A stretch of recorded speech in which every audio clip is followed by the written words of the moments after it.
So to all the Americans on my timeline rejoicing that Trump is deporting Africans. Amigo, não tem problema, amigo. Amigo, eu não tenho problema, amigo. Hold on, P, man. Sorry. Here's the reality. You are not in a better position. You may been born in America, and you may not even be under threat of deportation.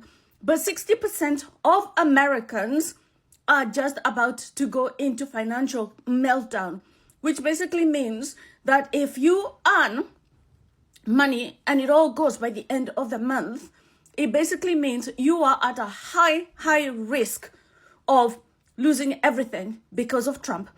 So Trump is making it obvious that he doesn't like Africans. Fine. Africans don't like him either. Big deal. Okay? And he's declaring war on Africans or people from shithole countries, as he says. But Americans you are in a much more precarious position, because at least the Africans can be deported to a place.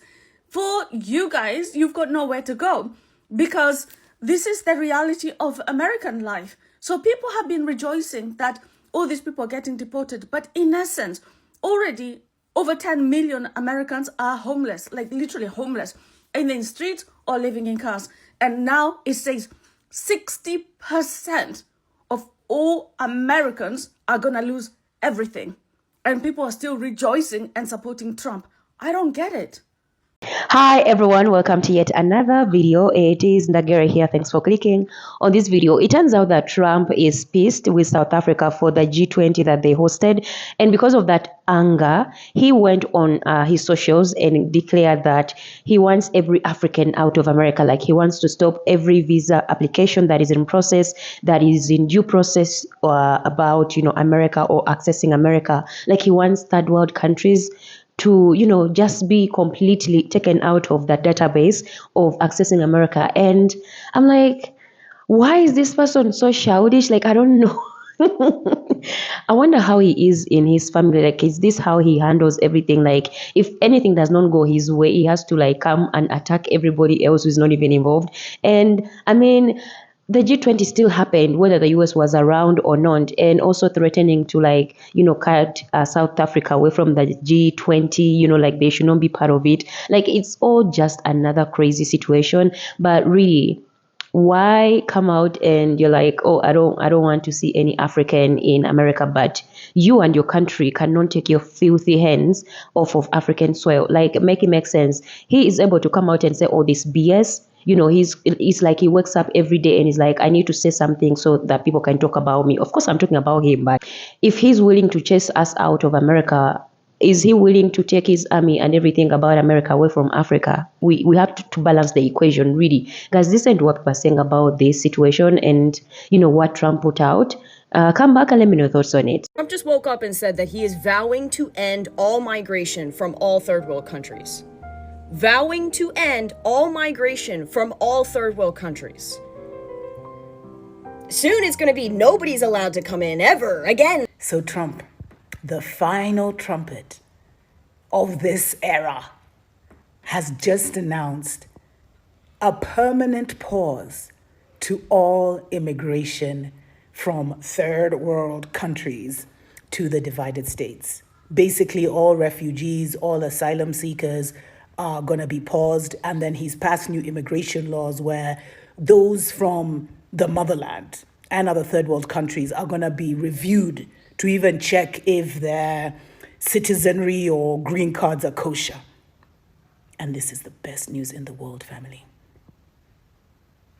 You don't know how your ancestors are working overtime to ensure that you are not part of a destruction that you don't need to be part of. Because the divided states has been earmarked to be destroyed. If you know, you know. Revelation talks about what will happen to Babylon. And we are in those times where we see what was prophesied come to pass. And so if the final trumpet is telling you you're not welcome, stay put for at least 3-4 years. See how it goes, 3-4 years. If you're that desperate to go to the divided states and leave Eden, just stay put and wait and see. And for you who are already there, my beloved brothers and sisters, this is a trumpet call for you too, that it's truly, truly time to come home. Pack up and leave, because soon and very soon, you may want to leave and they won't let you. It's that time, and the final trumpet has been blown. It is what it is, and if you know, you know. I scrolled past a post where this lady was like, there are actually black people getting deported. Like, black people are actually actively getting deported. And she was like dead ass serious. And she's like, so this really truly is our fight. Like this, like we're supposed to be together in this. And I can't help but think, what type of black people are you talking about here? Because I'm thinking that you're not talking about my type of black people, my lineage, which would be like the FBA, descendants of the slave trade type black people. I'm thinking that you're talking about some type of diaspora black people. And I hate to say it like this, but as an FBA, we don't really care that much about them. A lot of, okay, and let me not say that to be mean or disrespectful or rude or anything like that. It's not that we're not cool, right? It's just that we don't look at other people who identify themselves as black people who are not from here as like brothers and sisters. And the reason why is because 99.99% of the time when they're coming over here, they're looking down on us, they're talking down on us, they're thinking that they're better than us, they're telling that they're going back to their countries and to their own folks, and they're saying how we're all black FBA people are lazy, and how we don't want to work, and how we all live off of government assistance, and how they're better than us, and how they're collectively doing better than us. And it's always some type of negative comparison that they have to make towards us. So why would I give a damn about you at all? Like, you don't respect me, so why should I respect you or give a damn what the hell happens to you? I do not care. Not my brothers and my sisters if you're talking shit about me.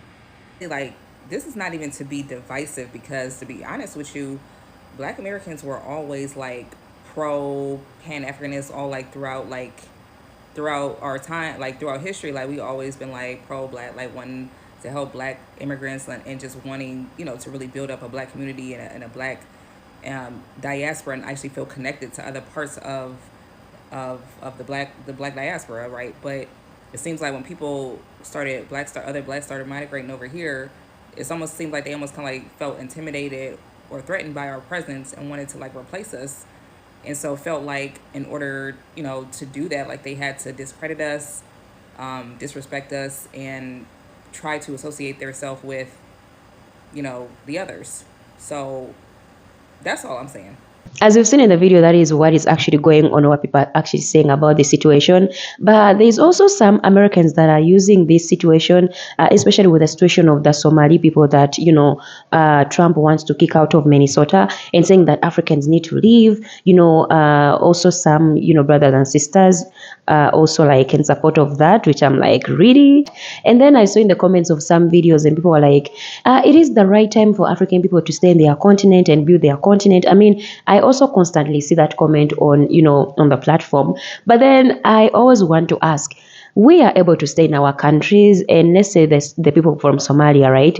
They would be able to stay in their country. People of Sudan, they would be able to stay in Sudan. The people of Congo would be able to stay in Congo. People of Libya would be stable and be able to stay in Libya. If you're forgetting one part, if the US itself was not involved in their politics, if the US was not involved in African politics. So when Trump comes out and is like, I don't need to see any third world people from those countries in my country, we also need to ask, is the US going to be also away and put its fingers and hands away from the continent of Africa? Because every time they say third world countries, it's not any other but African countries. I mean, I shared videos of how, Trump put up a list, and he was, ever since he was given this position of power, he has always been targeting African nations. And I'm like, Okay, with all the chaos that you are causing in America, why are you still involved in African politics? Because you clearly don't need us in your country. You don't want us to be associated with you. Why don't you also leave us alone so we can, handle our own situations? No, they want to be bossy. I mean, the audacity is on another level. The entitlement is way up there. The arrogance is beyond anything. So it's really confusing. You want us out, but you don't want to leave us alone. And then you call us issues, but then you're the reason why we are also in your country. You're the reason why there is also mass migration in your country because you don't let us be in our countries freely. Because you're always invading us. You're always meddling into our business. Like, make it make sense. So the bad and the breaking news are that your dreams of moving to the US are becoming narrower than the said road to heaven. This is beyond the normal US embassy's visa rejections. This is a permanent migration shutdown. And this happened after one Afghani national in Washington, D.C. shot 2 American National Guards, which left one of them dead.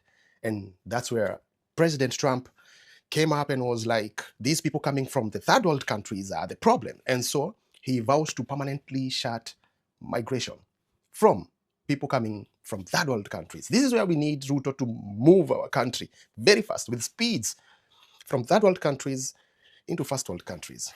The president last night also calling for what he described as reverse migration. In a lengthy post to social media, he wrote, quote, "I will permanently pause migration from all third world countries." So beyond that, Trump vows to also cancel most of the issued green cards from the previous administration, Joe's administration. He calls him Sleepy Joe. He says that Sleepy Joe issued most of the immigration visas while he was sleeping. So this is funny. But he vows also to deal with over 1 million migrants who are in the US currently. And this is, I think, can be connected to the crackdowns by ICE, where most people have been reported deported. And this is affecting even people with the smallest criminal records or some issue with the states or with the law, something like that. That leads you to being deported. So now, this makes everything difficult, especially for people who are not even involved with all these dramas. The worst thing is for the Somalis. What did Somalis do to the US? Because Trump said that Somalis are a problem. I mean, what happened to Somalis in the US? What do the Somalians have to do with this Afghan guy who shot the national? Nothing, but Somalians, of course, a lot of trouble. They're ripping us off for a lot of money. There's a tremendous amount of money going back to Somalia. What the hell are we paying money to Somalia for? I think that our regime, our administration, our governments should focus more on, creating more jobs locally so that people can stop this migration process, trying to look for greener pastures outside our country. We can get more youth, more people having or getting something to do locally, rather than, trying to go outside the countries to seek for work or something like that.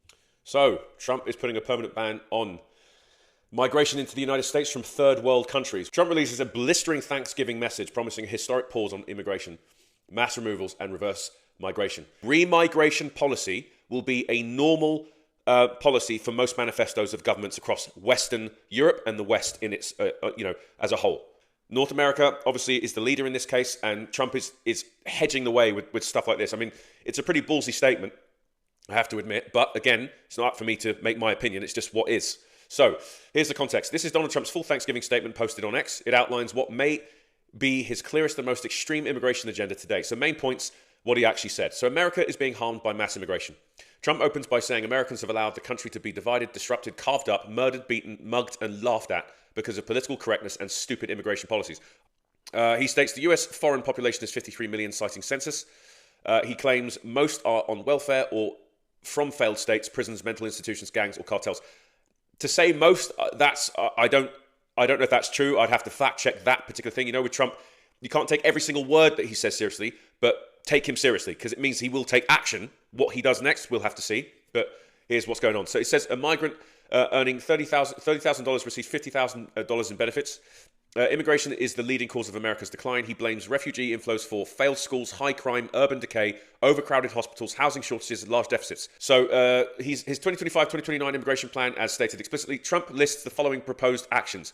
Permanently pause migration from all third world countries. This is going to get worse from the right if they don't address, if the left leading governments in office right now don't address these issues. It's just going to get worse. So I really can't wait to see how this is going to unfold. And I mean, taking you back, I've been sharing videos ever since this whole process has started or started with Trump. Every person that has been crying the most has been Americans, especially white people. I've shared how Latinos, for example, ever since they were raided, white farmers have been crying constantly on the internet on how they cannot function with their farms because there's nobody to work on their farms. And I mean, Americans are not willing to, go and work on those farms for the wages or for the money they are actually paying. So really, I guess it's high time to see who is going to crumble faster if we both stay in our places. America stays in America.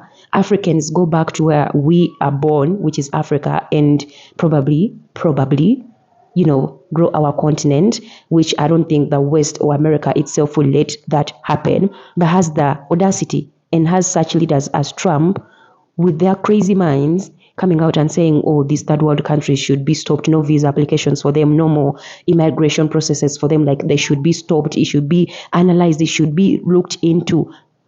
Maybe African nations should do the same thing when it comes to Americans or, Western people, like the same laws you give us, are the same laws we should give you. I think it would be fair for everybody and we would see who would crumble fast. I don't think African leaders are ready for this or have this step to put in place. It's just ridiculous at this point, how we are constantly targeted, but somehow we let it slide and, Western people can just come in and flock into our countries and it's okay. But we are not allowed to because we are the problem. We are the problem, but we don't invade other nations. Make it make sense. Make it make sense, guys. That is it for me in today's video. Let me know what you think about this. It's also disappointing, actually, before I finish, to see our brothers not wanting to, also side with us in a way, which I'm like, okay, you can't really change people's minds. You can only move with those that align with you. Let's see how this is going to unfold. The person that is going to lose more is going to be American. Yeah, that's just facts. Guys, I'll see you in another video. Bye.